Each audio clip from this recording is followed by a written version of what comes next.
Assalamualaikum warahmatullahi wabarakatuh. Selamat pagi, salam sejahtera bagi kita semua.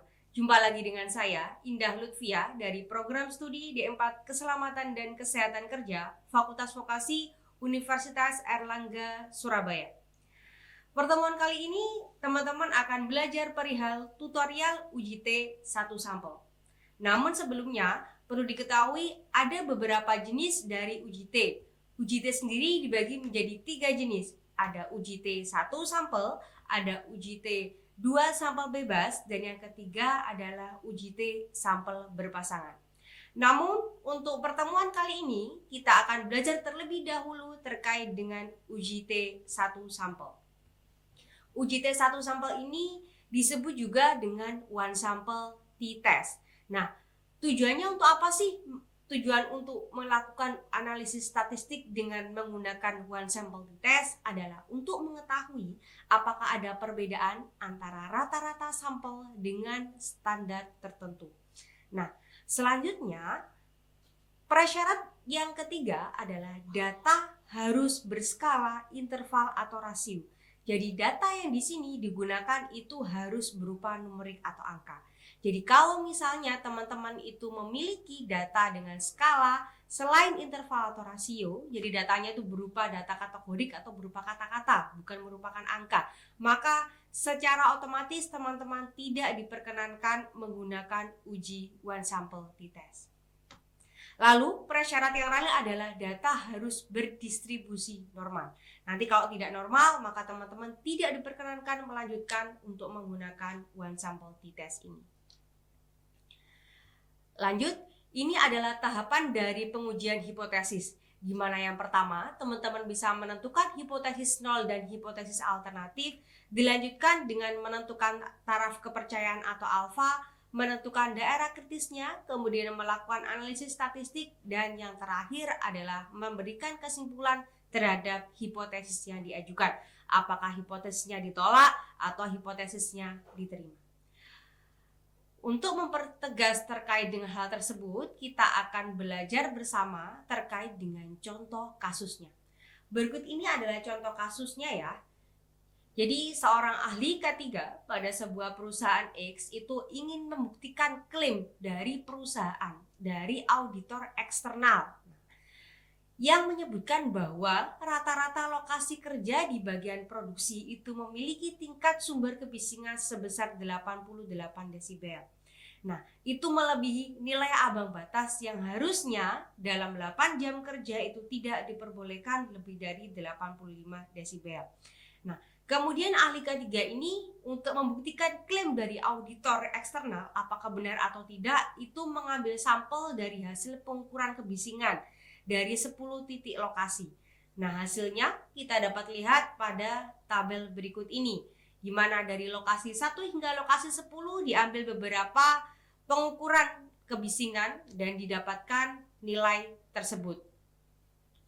Nah, untuk itu sebelumnya kita harus mengetahui bahwa ada taraf penentuan hipotesis, di mana hipotesis nolnya adalah rata-rata nilai kebisingan di ruang produksi itu sebesar 88 desibel, dan juga untuk hipotesis alternatif yang akan kita buktikan adalah nilai kebisingan di ruang produksi rata-ratanya berbeda atau tidak sama dengan 88 desibel seperti klaim dari auditor eksternal. Nah, tahap yang kedua adalah teman-teman harus menentukan alfa atau taraf kepercayaan.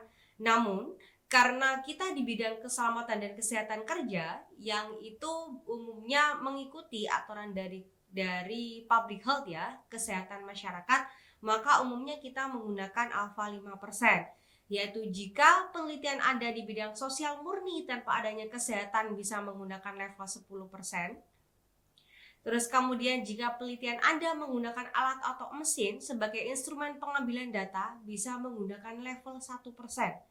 Dan yang terakhir, apabila penelitian Anda di bidang kesehatan yang masih terdapat faktor sosial di dalamnya, yang seperti yang kita lakukan kali ini, nah itu bisa menggunakan alfa 5%. Sampel t-test ini adalah mensyaratkan untuk one sampel Kolmogorov-Smirnov, maka teman-teman harus melakukan uji one sample Kolmogorov-Smirnov. Teman-teman bisa mengklik Analyze, lalu Non-Parametric Test, pilih Legacy Dialog, lalu pilih One Sample KS.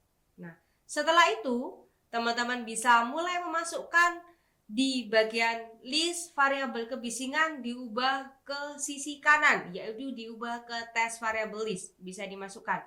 Lalu klik OK untuk melihat hasil atau outputnya. Dari hasil One Sample Kolmogorov-Smirnov ini, kita bisa melihat di bagian signifikansi to tail. Nah, di mana di sini didapatkan hasilnya adalah 0,200.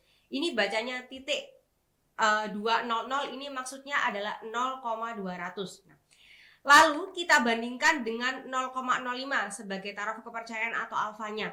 Nah, dikatakan berdistribusi normal apabila data yang didapatkan atau nilai akhir signifikansi yang didapatkan adalah sebesar lebih dari 0,05. Nah, 0,2 apabila dibandingkan dengan 0,05 maka lebih besar 0,2, maka kita bisa menarik kesimpulan bahwasanya data berdistribusi normal.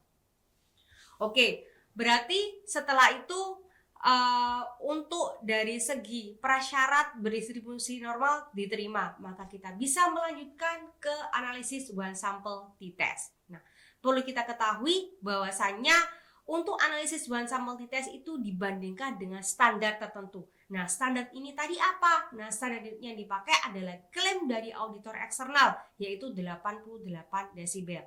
Maka kita bisa mulai mengeklik analyze, lalu klik compare mean. Yang namanya compare itu adalah membandingkan, di mana sesuai dengan tujuan dari uji T adalah melakukan analisis perbandingan.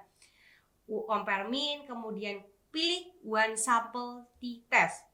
Nah, setelah itu kita pindahkan test variabelnya, lalu test value-nya di sini diketikkan 88, lalu bisa diklik OK. Nah, kita bisa melihat ya, pada bagian hasil one sample t-test, nilai signifikansi totalnya adalah sebesar 0,465, yang artinya lebih besar dari 0,05, yang artinya H0 diterima.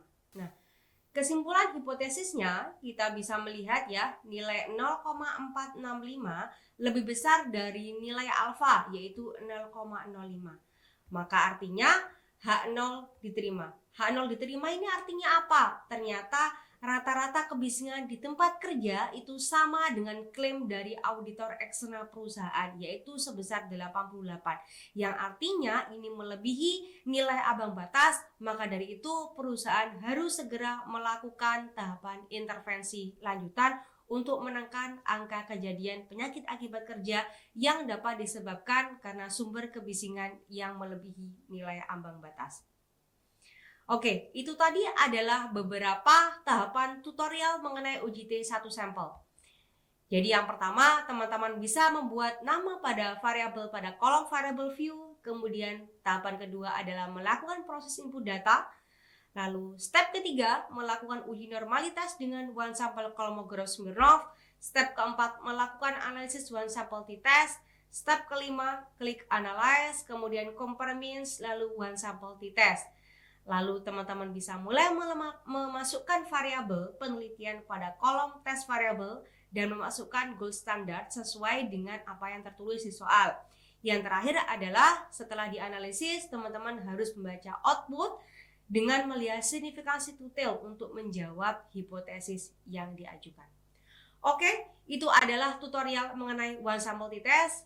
Apabila ada kesulitan, teman-teman bisa mengunjungi link kami di temanstatistik.wordpress.com atau bisa menghubungi saya di indah.lutfia@vokasi.una.ac.id untuk mempermudah analisis uji T1 sampel. Ini adalah referensi yang digunakan. Oke, apabila ada pertanyaan, teman-teman bisa mulai mengetiknya pada kolom diskusi yang ada di forum MOOC ini. Sekian, sampai jumpa di pertemuan selanjutnya. Selamat pagi, salam sejahtera bagi kita semua. Assalamualaikum warahmatullahi wabarakatuh. Terima kasih.